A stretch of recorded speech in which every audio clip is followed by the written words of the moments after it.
What's going on, Pokey tubers and viewers?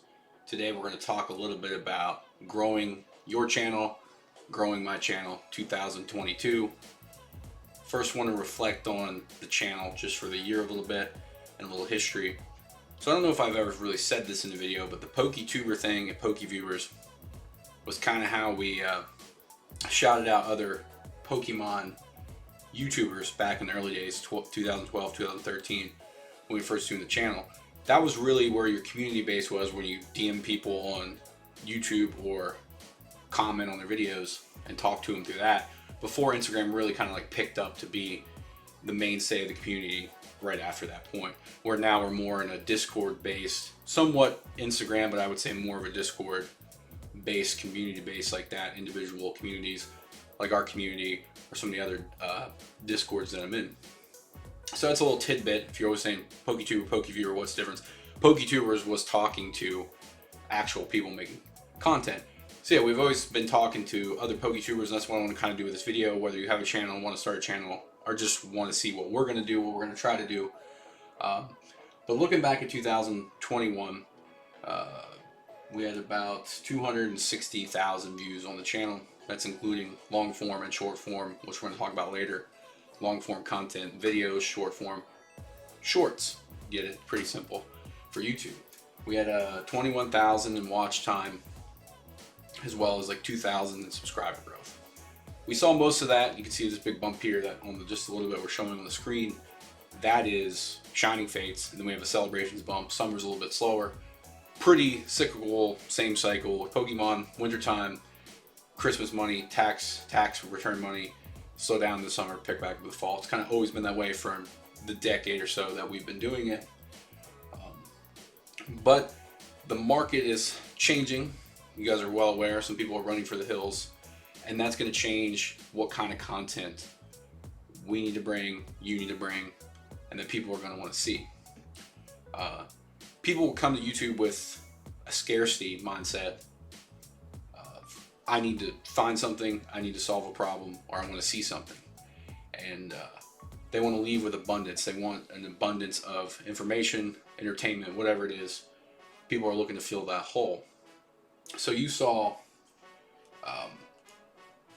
this year just like a large growth of investing type channels, videos, flipping, which is all becoming a little bit harder as a lot of people are trying to liquidate, move around, get out. They're not 10xing, 100xing. Big for our channel was the live breaks. It kind of started with the lives in the summer of 20, opening evolution kits just for fun on the channel, no planned. Then we live streamed the Logan Paul. We kind of did a 200 pack opening prior to Logan Paul's opening, and then we did like a little watch party here. It was cool, got us a lot of exposure. And then we started doing like the eBay auctions, looking at record prices. Everything was going nuts after Logan Paul. And then we slowly moved into the breaks, into what it is today. So when we look at breaking, that's one of the big pillars that's led 2020 and 2021, where you couldn't get product. And we do weekly breaks here, but I really don't want the channel just to rely on that. And then when content was slow, it was just, hey, another break, try to get the stuff shipped out. Really weren't making the quality videos that were successful. Where you look at the other videos that were successful, besides doing breaks, our restock vlogs, in-person vlogs, how to pre-order, where to buy, guides, stuff like that. Just the Discord itself, helping people get product. As product becomes more available, breaks will go down. The gimmicks of breaks is really what's going to carry those breakers, depending on what they're offering on the side extra. And that's kind of what we're going to rework with the Patreon and try to make the breaks more scheduled and set, because if you just want to do individual personals and stuff like that, it's easy to get your own product compared to where we were this time last year. I really do like the in-person vlogs and the more the hangout feel. That's really what the root of our channel has been since way back. You look at what we did with just vintage openings and weighing packs, and then we were weighing new packs. That's kind of where we were. We were doing PSA submissions. We even started doing PSA submissions when you still fill them out on paper. That's how long we've been doing them. And something that really we didn't think about at the time, but a lot of people that I've met over time, like, hey, I know your channel, watch your channel, was they enjoyed that it was us on the camera, duo, not just sitting behind that camera. So if you are going to start a channel or trying to grow your channel, if the only thing you're going to do is just sit behind the camera and open the latest modern product, and you're not already a big channel, you know what I mean, that can just do that, it's going to be really hard to grow. So that's like the thing you want to put at the bottom. I'm to the point now where, like, unless you have it early or you're doing like a product the day of release, I'll just open a booster box off camera. I don't even want to make a video 25, 30 minutes of just me opening the box. It's not really what people enjoy. You know, when it comes to openings, people would actually prefer just be a stream so they can interact with you live. So even if you're just going to open the box, schedule a stream. I follow Powder does that on his channel a lot, open stuff like daily, weekly, and that seems to be pretty successful. So like I said, early or live, try to refrain from just doing box breaks or product breaks with scheduled videos. So that's something where we're just going to continue probably not to do a whole lot of unless it's early. A lot of the Shining Fate stuff, celebration stuff, had big success, and maybe we'll have some of that with Brilliant Stars. So I think the daily news is kind of where a lot of the growth is coming on top of investing. And that's not really what we've wanted to be in terms of reporting news. We've done a little bit with shorts, try to inform people of restocks and stuff like that. I don't know if we'll go there. The news is just constantly overturning. Every day, just new little things coming out. People like to hear live reactions to what's coming up, what to do. So we've made like guidance videos on how to buy, what to buy, but we have not been a daily news page. Vintage breaks will probably stay pretty successful.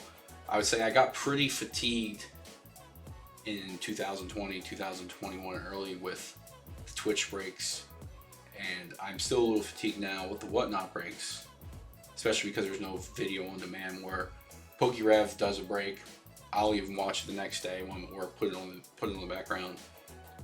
Twitch was hammering us every day with a box. I mean, it's a bigger hobby at this point, but I did enjoy when boxes were kind of like special, where there was an event around them or a time of day. It's just like now I'm getting pings from Whatnot. It might be 3 in one day breaking vintage boxes.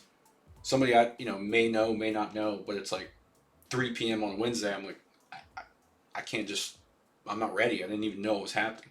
They're getting better some of that with some of the bigger people coming in, with Ninja doing it, and then Logan just did that one. Today's December 27th. So at the end here, long and short form content. So I've been doing a little bit of research on the shorts, trying to figure out how all that works. The monetization, there's no monetization unless you get invited to the creator program. Right now, YouTube is obviously trying to compete with TikTok, Reels, and they're really rewarding you for the short form, making the short content. Charizard Chaser, shout out, does a lot of really nice shorts, a lot of good growth for his channel, keeps him in the algorithm, and keeps his content out there. What I've discovered that depending on how your viewership goes, they might not be seeing both your long form and your short form, so you should inform them. I've seen Rev, and even we've done some success taking something from our live stream or our long form content and making it into a short to supplement. So I'm going to be trying to target like doing 2 to 3 shorts a week. Maybe we'll get invited to the creator program. It says you can get $100 a month to a $10,000, but we have yet to be invited. But the viewership really gets there. I mean, seems like if we make a short, we're going to get at least 800 to 1,200 views if it's something kind of relevant to Pokemon at this point. It does convert some subscribers, but not really that much. But you shouldn't limit your short form content to the shorts on YouTube. TikTok, I think, is phenomenal. We've had, I said, 250,000 views on the channel 21. I had one TikTok had 150,000 views, and that's when I go in waves. I'll do like a bunch of TikToks, a bunch of shorts. I'll dual post them. Technically, if you're going to get paid from YouTube, they don't want to see the TikTok logo in the short, so maybe film twice or upload the clip separately so you're not just re-uploading. But I like the editing and the access to the music on TikTok more. It's a lot more easier than YouTube. But I want to shout out PokeJu is on TikTok, not just showing off his stuff, but like interacting with the viral sounds. having great success. Shazam also is on there, really grown off that. And then Radar's lovely girlfriend, Don Diego, doing a lot on Reels and on TikTok. So I did see the YouTube badges, which is new. You can like pay to have a badge for live streams. I think where YouTube is lacking right now, and I saw this is supposed to change, and I can't figure out how to get it to work, is when you're competing against Twitch and you're competing against even whatnot, you cannot close a live stream or a video on YouTube and continue to watch it, which is like brutally bad. If I'm not at my computer and I want to watch Pokemon content casually, like a stream, I'm going to go to Twitch. Shout out Hayes, Friday nights, watch Hayes on Fridays. Even the Whatnot apps, you can hear it in the background. I don't know if I'm doing it wrong, but it doesn't picture in picture for me, but I can at least just hear it and come back to it, go in and out as I need. And I feel like that's really hurting YouTube live streams. There's a lot of disadvantages to streaming on YouTube. If you look at 2020 May for Twitch, there was maybe like 150 viewers, a couple streams, and then by the time we got to the fall, we were talking like 3, 4, 5,000 viewership a night for Pokemon and breaks. But like I said, I think breaks without bigger channels, people without distribution that can do breaks for basically retail, or without really catchy gimmicks like I've been seeing on Whatnot, going over there, seeing, you know, the wheel spins, if you pull this, you get this, some minimum packs enters you into this. There's always kind of like a gimmick to keep those breaks going, plus the vintage breaks people always want to see, want to buy into.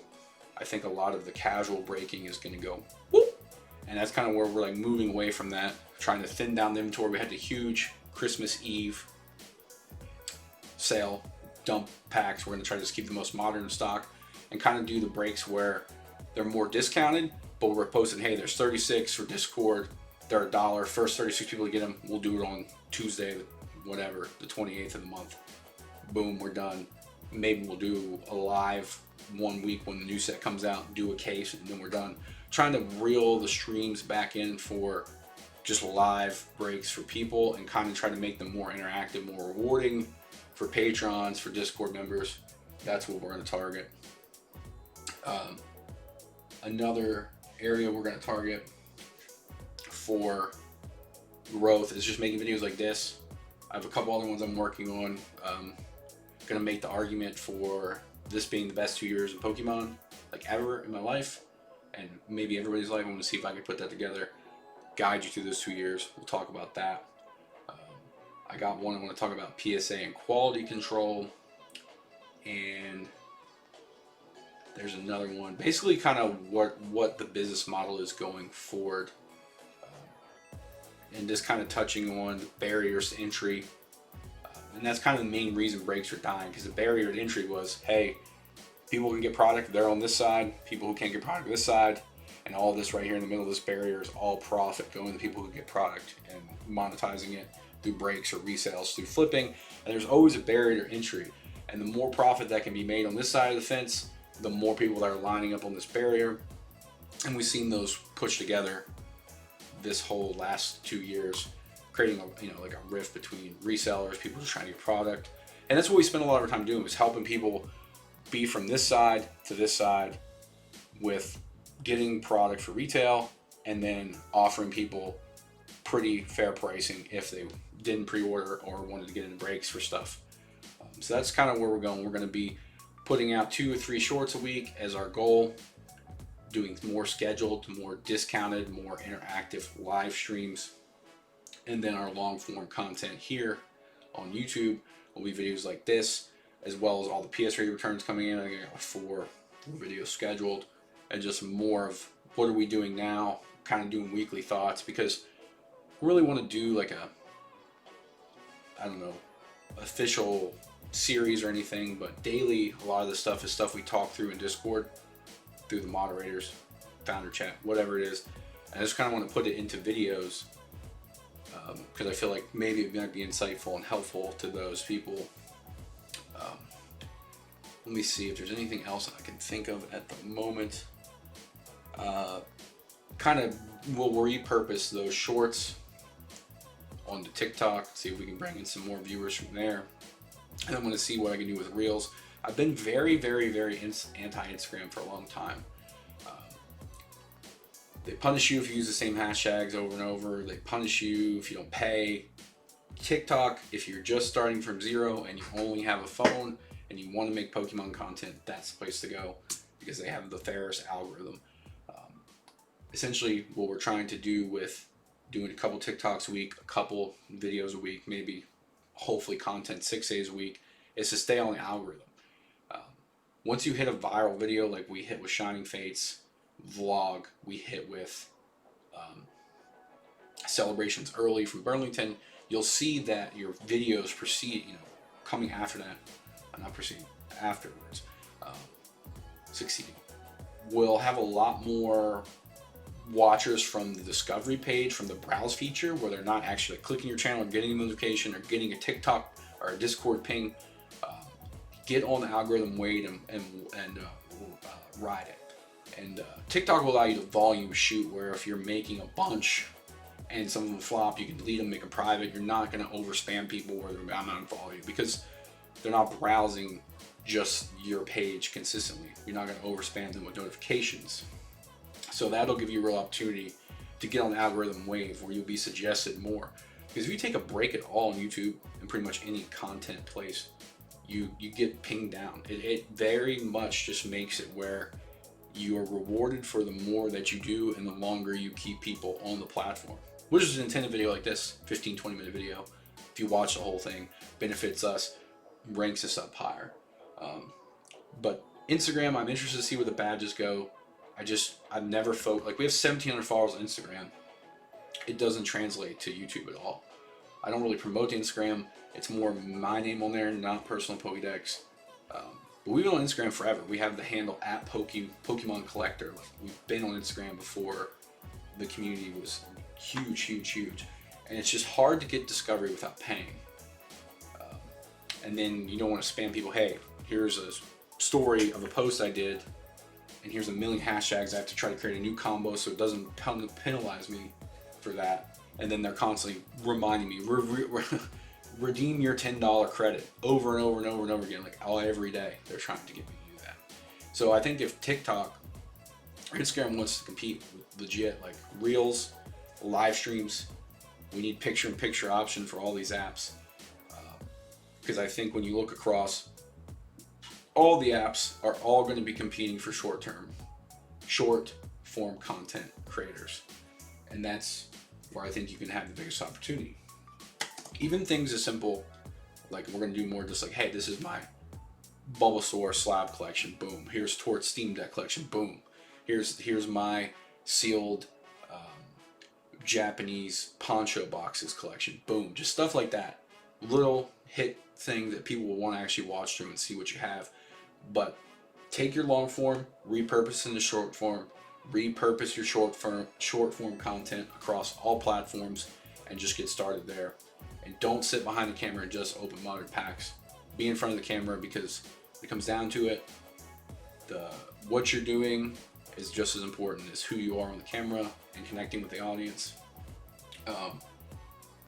But if you guys have enjoyed the channel, let me know what you like, what we do, what you don't want us to do anymore, if there's something.